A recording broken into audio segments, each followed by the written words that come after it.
রাস্তা নির্মাণের কাজ চলতেছে। রাস্তা নির্মাণ করার সময় হয়তোবা এখানে তেমন ভাবে কোনো ইয়ে করে নাই, এই জন্য আসলে এখানে অ্যাক্সিডেন্ট অনেক বেশি হয়। কারণ এই জায়গায় কোনো রকম সেফটি জিনিস কোনো কিছু ছিল না, ওইভাবে দেয় নাই।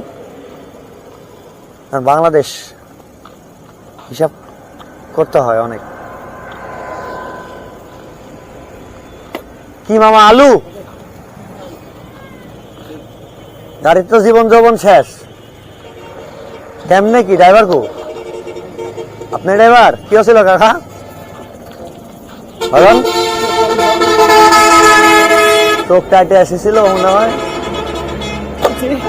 চোখটা মনে হয় আটে আসছিল। ও ও, ভাগ্যিস কিছু হয়নি।